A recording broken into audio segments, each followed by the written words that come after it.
margin in a playoff game since that data was tracked. And then the Nuggets, they rallied for a double-digit win over Minnesota. Nikola Jokic, his 22nd triple-double of his playoff career. And then Jamal Murray, he poured in 30 points, including 16 of 16 from the line.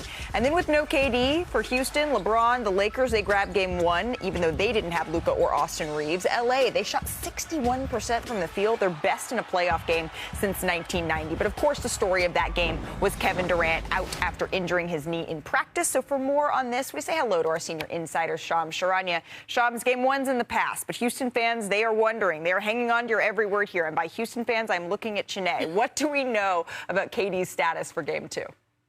Look, Kevin Durant's status for game two is up in the air. And my understanding is Kevin Durant is dealing with a deep bruise in his right patellar tendon that he suffered last Wednesday during a practice drill when he was chasing after a loose ball and collided that knee with a teammate. And that has since caused swelling, pain. It's impacted his range of motion in the leg as well. And for Kevin Durant to miss a playoff game, that speaks to the severity of the injury in and of itself. And the Rockets, they're optimistic that Kevin Durant is going to be able to return as soon as game two, but it remains to be seen, just depending on how that knee, that leg responds to this deep bruise in the patellar tendon. Yeah, he warmed up ahead of the game, and I watched that video, Shams. It didn't look like he was moving quite right or comfortably. The good news here for Houston is that this series, it's spread out, right? They don't play tomorrow, or rather, they don't play today. They play on Tuesday, so they have a little bit more time here to be able to recover if KD's going to be able to go.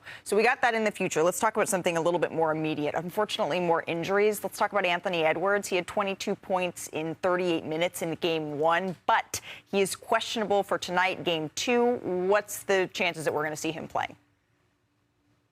Like, Anthony Edwards is going to be playing tonight. He's a Wolverine. He's going to gut through it. And right now, what Anthony Edwards has is, I'm told, runner's knee in his knee. Very similar to what Stephen Curry dealt with. You deal with inflammation, swelling, pain. It got to a point late in the regular season. Sources told me Anthony Edwards needed a PRP injection to reduce the swelling and inflammation. And this is an injury that requires rest for his recovery. There's no time for that in the playoffs. Yes, there's a day or two in between these games, and that is going to provide some alleviation, but he really needs that extended rest. You're not going to get that come playoff time. But Anthony Edwards, everyone that knows him, he's a Wolverine. He's going to try to play, and he will be playing here tonight. Yeah, he's a Wolverine. That's another. Yeah, that's a good way to put it for someone who plays for the Timberwolves. Shams, thank you very much for that insight. So I guess, friends, the question isn't, is Anthony Edwards going to play? It's, what is Anthony Edwards going to look like, and is it going to be enough? And they're going to need it. You know, I really felt like that was a winnable game in game one for Denver. It wasn't like the Nuggets played poorly, but they didn't play their best. For the Timberwolves. It was a winnable game for the Timberwolves, sorry. Right. The Nuggets, you know, Jamal Murray goes 16-16 at the line, but... And Aaron Gordon picked up 3 fouls in the first couple of minutes. Jamal is 7 of 22 from the field. Jokic was very good, but not like super elite like he's been. It looks like without Peyton Watson, David Adelman's going to rely on about 7 players. He'll have a couple other guys come out there, but they're playing a tight, short rotation. So when you get in foul trouble, it even more affects them. There is a window there.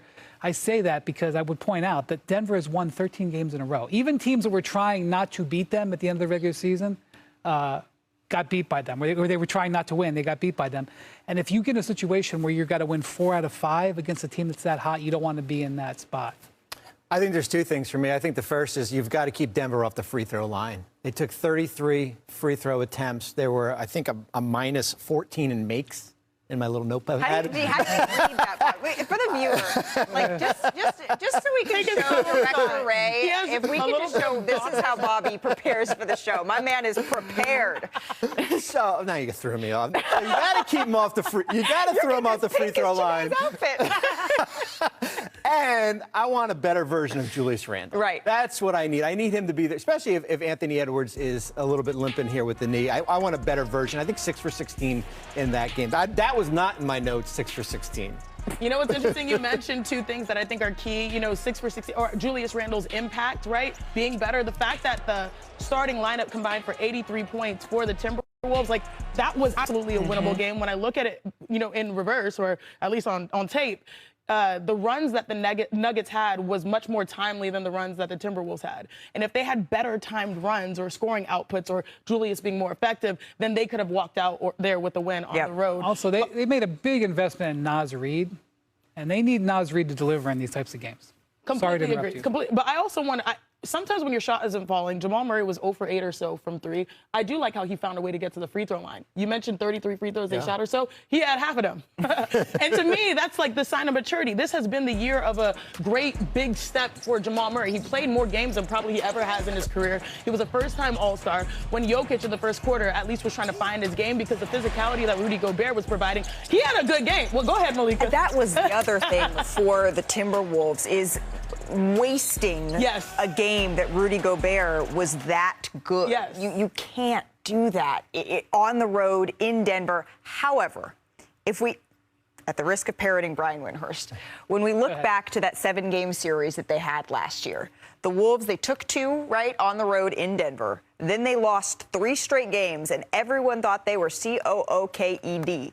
And then they came back and were able to win, including that insane comeback from down 20. I don't know that that's the recipe with a hurt Anthony Edwards. I would just say this team in Minnesota has a lot of playoff equity. They've been in a lot of tough spots. They've won 4 playoff series the last couple of years for a reason. Underestimate them at your own peril. And here's Brian with cool heads prevailing because Perk isn't here to say keep a cool booty about game ones and what they mean. All right, let's move on here. We gotta shoot our shot. Or Let's Janae go. does. It's time for Shoot Your Shot. It's brought to you by DraftKings Sportsbook. Janae, tonight's parlays. What you got, sis? All right, I'm going to start off with, of course, the guy who averaged a triple-double. I'm going to say he's going to get more than 10 assists because he averaged around 11, and so this is like a layup for him. Also, moving forward, Aaron Gordon had himself a game. He was always at the right place at the right time. He is going to have more impact because of Rudy Gobert's performance. I think he's going to get more rebounds as well. And last but not least, Cat. Big Cat, he's back. He feels good in this series. He attacked it not only in the paint, but also knocked down his three-point shot. So I expect another big performance, 20-plus points from him. Fast math time. All right, that parlay gives you a plus 416 odds. That's better than 4-1. $10 wins you 41.60. We've got Nikola Jokic to dish out 10-plus assists, Aaron Gordon with at least 7 rebounds, and Big Cat to score 20. Hey, pick on me, not Perk. All customers can get a profit boost In the league. I don't know if they want to adjust that. Anthony Slater and Ramona Shelburne had a report today about this dynamic, and they talked about how there's some factions of the Warriors front office that may want strategy changes or even staffing changes. Is this something that Kerr would even be open to? So there's a lot of things here beyond the sentimental. If this was just sentimental, it would be easy. And remember, at midseason, Draymond thought there was a chance he might get traded for Giannis Antetokounmpo. So the Warriors are entering this period here through this buildup that's been happening. At some point, we're going to see the plug get pulled. Maybe we've reached that point. Yeah, at some point, these things come to an end as stars age and everyone wants a different philosophy with their career. And so you spoke of Anthony Slater. He's going to join us later in the hour to see what he can tell us more about the Warriors' future. I want to get to the big surprise of the weekend of the playoffs, though. The Pistons, the only home team to lose Game 1. So what concerns you about what you saw from Detroit as the top seed last night? Well, listen, top seeds sometimes lose Game 1. We've had weekends in the past, Matt, where 4 or 5 of the higher seeds have lost at home. More concerning than the loss is how this went down. The concerns about the Pistons that have held people back on believing they can make a deep playoff runs for months manifested themselves right out of the gate, specifically with the lack of diversity within their offense. Cunningham was great. He had 39 points, but his teammates were 4 of 16 off of his passes. Jalen Durant, who's relied on to be a second offensive option, only took 4 shots, and the Pistons only made 10 three-pointers. That's even below their regular season average, which was already 28th. This is a very strong team that has a lot going for it. It's also a flawed team, and their flaws have already cost them home court advantage in round 1. What's interesting, too, is they came into the playoffs with a chip on their shoulder because everyone was picking Boston or anyone else to come out of the East, yet in Game 1, they'd fall right into the trap of why people were saying that about them. I want to switch gears to the West because no surprise when the Spurs played